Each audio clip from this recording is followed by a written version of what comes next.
nhia nhia có lời mong té bỏ nia khẳng là do tia có cho mua gì chế vua thon chi rau cỏ tàu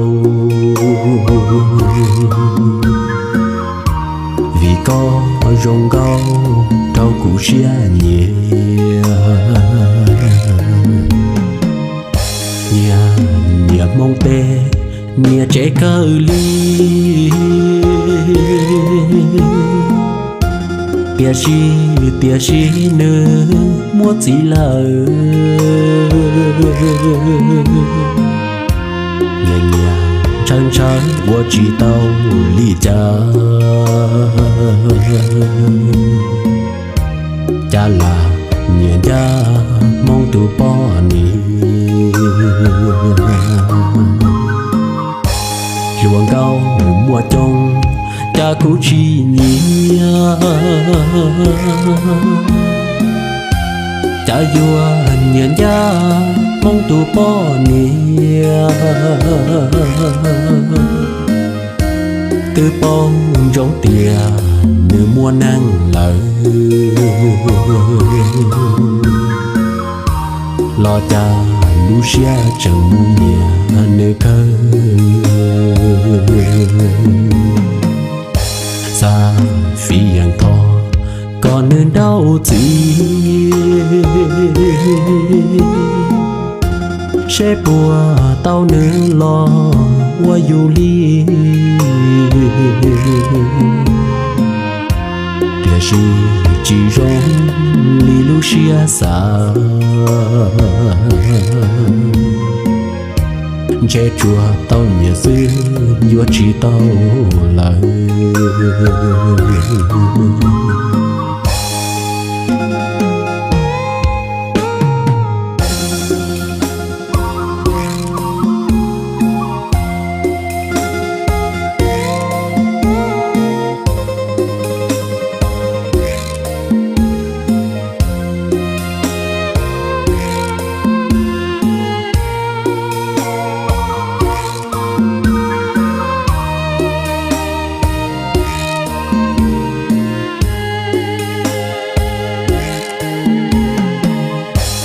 luồng cao mùa trong cha cũng chỉ nhia cha vua nhận cha mong tu bỏ nia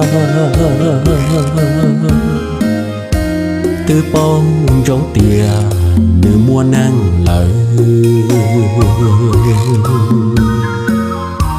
lo cha Lucia chẳng mu nhà nơi khơi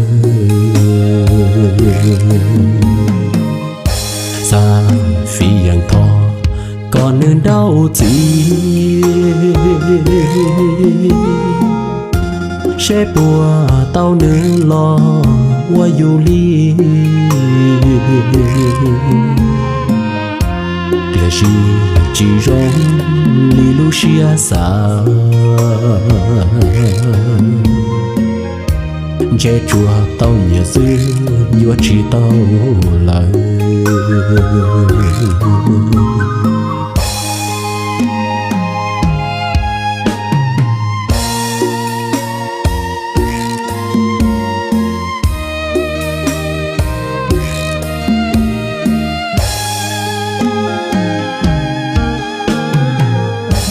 bây giờ là đến đoạn tiếp theo cha bây giờ đợi giật sức khát thùng khát thùng tàn đúng rồi đấy đến lời cậu rồi đấy nhân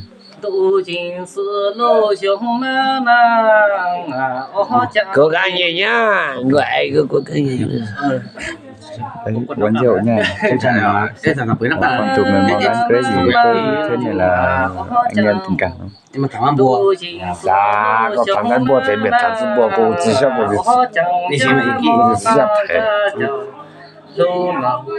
ta mơ hô cha chờ lu chi thâu ô cha tự là không có tự là tăng để na zhi ji yu 路下几心呀几呀心多，大头那路融龙，上大蒙狗啊。Dành năng chẳng sống na về tu cha nà là ta đang chưa hơi giá về to còn xanh có ai cú linh tăng lệ na đi vô trụ lừa vô mấy tụ mình trồng về lệ na ai cú lặng sự mò lành ta mò nà ta cú to lành na Rồi nhìn là bạn lấy rượu bỏ đi sẽ là vào lao vào cái phi ra rồi.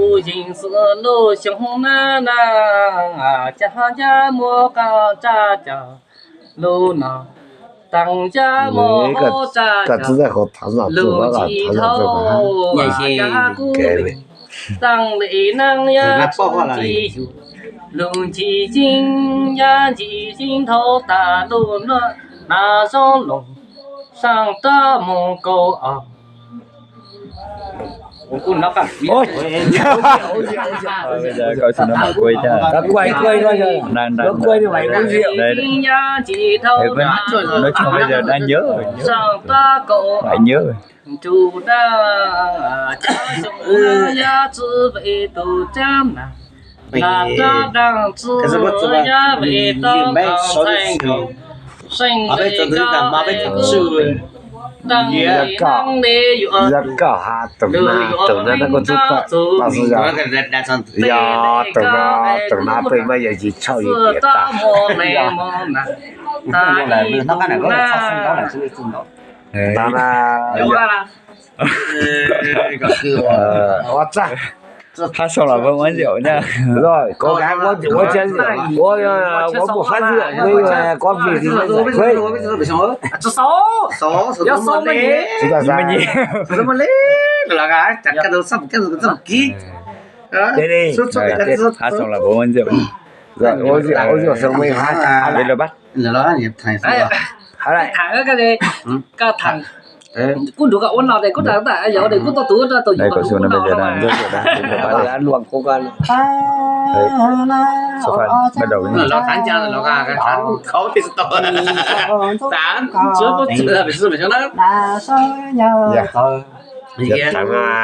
dạ tổng là cô đó của chúng ta ta dạy mẹ tổng là thằng giờ hai bảy điểm rồi mới có giờ hai chín không có anh chị mà hai chim hai chín con đập thợ nó mà không có nhà tổ qua tổ thì chính đây cũng thành cổ sinh ma sơ tu tệ tùng tu thể cú xây ca ni ta ca sơ cho tu thờ đi cho tu siêu siêu sinh ma ni cho cổ nông số ta na họ chơi ca ni là sơ nhờ tự gọi là anh em vẫn đang nghe hiểu nhưng mà còn mình thì ta có đi nhờ tự chơi tăng đời có tỷ lệ mình nhé. ok không có tỷ lệ phong thốt Vậy à? tăng đi đi thay có tu tờ bây giờ mà tu mình bây tờ giờ có tu hát xong rồi đến lúc hai lừa luôn nha thì đã cú nó có nình ta có cho tu thờ đi cho tu chủ sinh cho kiện tế ni cho nùng ta đấy